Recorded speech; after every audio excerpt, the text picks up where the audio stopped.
This is the Project Management Podcast. We bring project management to beginners and experts. Find us on the web at pm-podcast.com or send your emails to info@pm-podcast.com. Hello and welcome to this premium episode number 173. I am Cornelius Fichtner. This is the Project Management Podcast, and as always, it is nice to have you with us. You are listening to a premium episode, and that means only you, our paying premium subscribers, get to hear it. Thank you so much for your financial support of the Project Management Podcast. In 1965, Bruce Tuckman devised the 5 stages of team growth. And today, we are going to take a look at all 7 of these stages. Yes, you heard me right. All 7 of his 5 stages. For this, we welcome back Pam Stanton. We will first review the 5 traditional stages, explain why she sees the need for 7 instead of 5, and review the major differences between those. Then we discuss the need for us project managers to be masters of our soft skills in regards to team development, how we sometimes fail in this endeavor, and how the 7 stages may help us overcome that. And now, the story of Snow White and the 7 stages. Enjoy the interview. The Project Management Podcasts feature interview. Today with Pam Stanton, founder of Heart, Brains and Courage, LLC, and author of The Project Whisperer.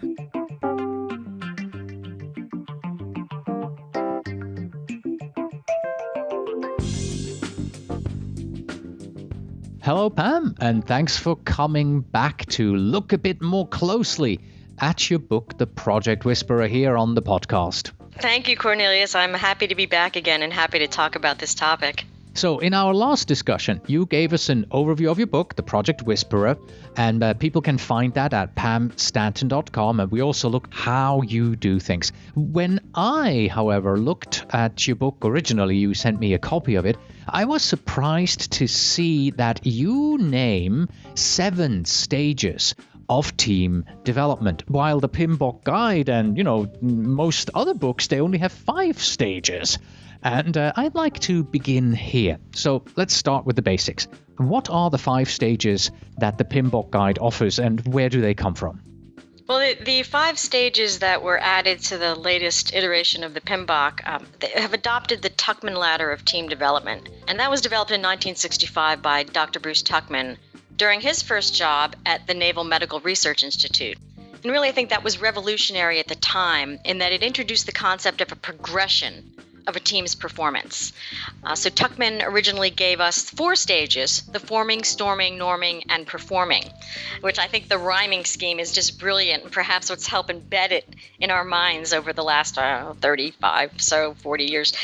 And then in 1977, Tuckman added a 5th stage, adjourning, to acknowledge the particular phase of closing out a group activity. Right. And when it comes to the Project Whisperer, what are the 7 stages that you propose? All right, so I've got 7 stages. I'll give you the names in just a very brief overview of each one. The first stage I call Shiny Happy People. And yes, that's a reference to the REM tune. Because everyone comes in and it all sounds good and they're, not too concerned. They may be not too engaged, but you really don't get too much pushback in the beginning. Then stage 2, confusion sets in. And that's generally where ambiguity starts to breed fear. The objectives of the project may not be clear. People's roles may not be clear. There may be conflicting stakeholder agendas, and things start to really swirl. It can swirl to the point where we move into stage 3 that I call the Valley of Despair. And that's where the team really starts to struggle. At some point, the magnitude and complexity of the project becomes very clear. And there's a palpable moment I like to call the oh crap moment where, you see the whole team kind of go, oh, when they realize, wow, we've now figured out what we have to do. And I'm not so sure I want to do this or I even know how we're going to. Stage 4, then blast off. You get through the valley of despair. You put together whatever it is you're going to deliver, deploy, and whatnot. And there's usually a moment where the team or some faction of the team is very concerned that not everything is ready. Because as we know, the larger and more complex the project, the more of the chances are that something's not going to go right when it's deployed. Okay, so they get through that, and the team gets to a stage that I call cruising, where you reach a kind of a rhythm and a momentum of deployment or whatever it is you're getting out there, but there's still a long haul ahead, and so keeping momentum and keeping everyone engaged is critical there. And then there's something called the long tail, and I've found on my larger projects there's usually some small subsets of exceptions that could keep a project dragging on forever. And that dragging on forever part is really destructive overall to team morale and ultimately to the last stage, which is stage 7, moving on, where the team disbands and goes on to their next thing. And, in my book, I talk about how a project manager handles this last stage, handles recognition, and how you leave the team at this point really makes a huge difference in how they view you as a leader, how they view this experience, their willingness to come back and work for you again, and really how much you contribute to organizational development in your company. What I like very much about how you show this in your book is, first of all, you just have a list of your 7 stages, but below that, you then show how this, works out graphically in comparison to team morale. And you see that, at the beginning of the project, team morale is neutral, then it starts going down into the valley of despair where, of course, everything is negative. Then it keeps going back up again towards the cruising stage. And then it goes back down again to the neutral when we are moving on. Why, in the end, did you see the need to have 7 instead of the, let's call them, traditional 5 stages? Well, there are a couple of reasons. First of all, Tuckman's ladder of team development was really focused on teams in general. I've enjoyed researching this and engaging mentally in a little bit of the academic debate about whether or not Tuckman's model applies to work teams. But I'm not even going to go there. I'm going to say it does. But what I've experienced is that, in the Project Whisperer framework, I'm really focused on the how as much as the what. And Tuckman gave us the what. This is what happens to a team. But we as project managers want to know, how do I address that? Because at the end of the day, we're tactical. We deliver, right? And in that tactical view, in my pure experience, I've seen more delineation in the storming phase, which I break essentially into 2 phases. And then also in the performing phase, which is where I add another stage. So that's how I end up with 7, because I think the behavioral dynamics and the project management opportunities are different and specific enough in each of those stages to warrant separate conversations and separate opportunities and approaches for project managers. So Right. it's really taking Tuckman and saying, okay, now how do I take this and put it in the context of my world of project management? What does that mean to me? Mm-hmm. All right. I'm not sure if you've ever heard of the more humorous 6 stages of a project, right? Let's go through those quickly. I may have. Yeah, it starts out with stage 1 is enthusiasm. Right. Stage 2, disillusionment. Stage 3, panic. Stage 4, search for the guilty. Stage 5, punishment of the innocent. And stage 6, reward for the uninvolved. Yes, I had a colleague who was very happy to share those with me a number of years ago when we were living a project that pretty much was following that progression. Right. So team building has a lot to do with the practical application of soft skills. Do you feel that there is enough emphasis on soft skills as we train our junior project managers and help them come up the ladder? I don't think that there has been in the past, but I think that was a natural result of when I say our, I'm talking about our whole community of project management. Our initial struggle to establish project management is a real discipline, and with the help of the PMI, we really needed to demonstrate that we bring specific tools and methodology to the table, that we offer a structured and a practiced approach. And I think the good news is that we've reached that summit, and those hard skills have now become an assumption of the trade, really. Mm-hmm. So as we evolve now into real drivers of change and growth, the prominence of soft skills is growing, and the discussion and the hunger for that competence I'm finding everywhere I go. Yes, and one place that you found it was at the Project World Conference in Orlando. This is a quote that I took from one of the emails that we exchanged before we started our interview here. Here's what you said. I attended and presented at the Project World Conference in Orlando last month, and soft skills was the buzzword and theme of the entire 3 days. But, and this is where I'd like to get to, many project managers seem to be struggling with the practical application. Can you give us a couple of examples here? What you meant by how we project managers struggle with this, and, of course, more importantly, what can be done to fight this?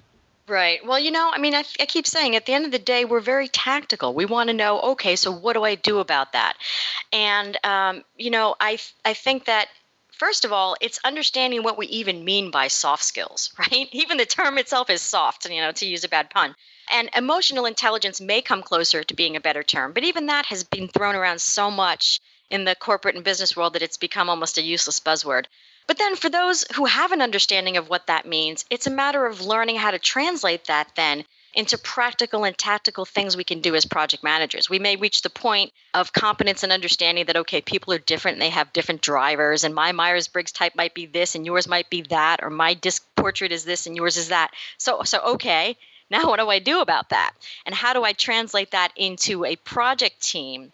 And, incenting, motivating, guiding, coaching, pulling, helping folks to get through whatever obstacles are in their path. So, the reality is that, given the gamut of human emotion and behavior, this is a very hard thing to do. And in order to master emotional intelligence, we first must really look inward and baseline our own style, our own biases, our own emotions. That can be the hardest thing of all. I mean, one of the most painful periods in my professional life was early on when I had the blessing of having been put into the executive leadership coaching program, where I had an assessment and then I had an executive coach who really just beat me up, and I, it's so hard to look inward. And say, wow, how am I contributing to these communication gaps? What are the biases and assumptions I come with? I am a package and someone else is a package. And how do those meet?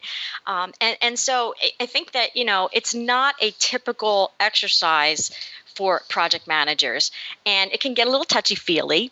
And it really can scratch away some of our own scabs that we have developed. So it's a brave, painful, but ultimately critical process for us to go through.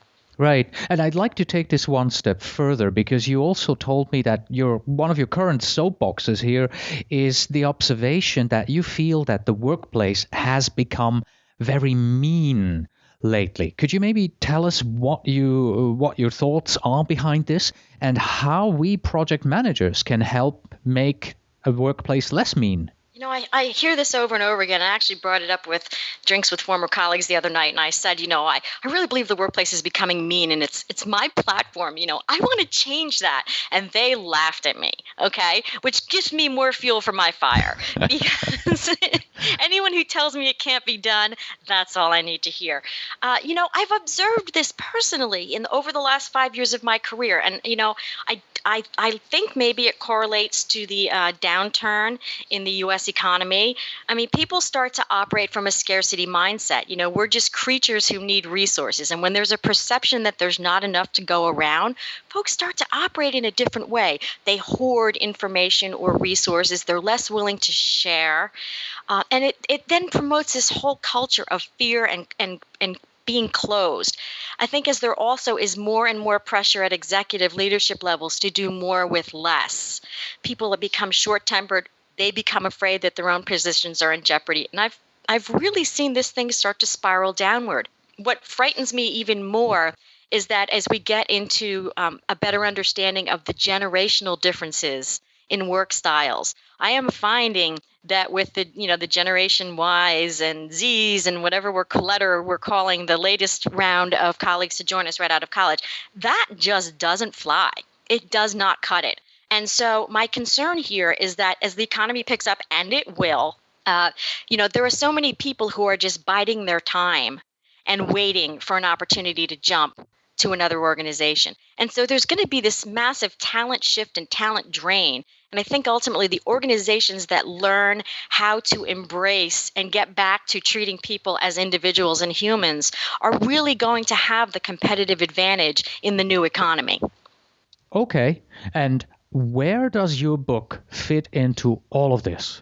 Well, it fits into really understanding and appreciating people as people, because we all go to work, right, for a reason. And ultimately, I have great satisfaction out of what I do, right? But we all work to make a living. And that's a reality. But, I want to raise that to a higher level because we're all going through life here on Earth. And I don't want to get all kind of, like metaphysical and weird here. But I really, we're all on this ride together. It doesn't have to be mean and nasty.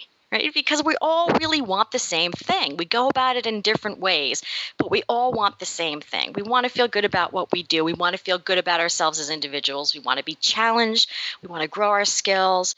And we can help each other do that. We can raise this up. And maybe I sound like some crazy evangelist, and maybe I am, but you know what? I really believe it. Right, but can a book or an online webinar or a workshop or any place where you can learn about soft skills really help somebody to then also apply their soft skills into day activities? Doesn't that simply require, learning by doing, and most often learning by first doing it wrong, getting beat up, and then next time doing it right? Well, absolutely. Human learning by doing is the strongest method of learning. But it all starts with acknowledging the importance and contribution of soft skills to project success.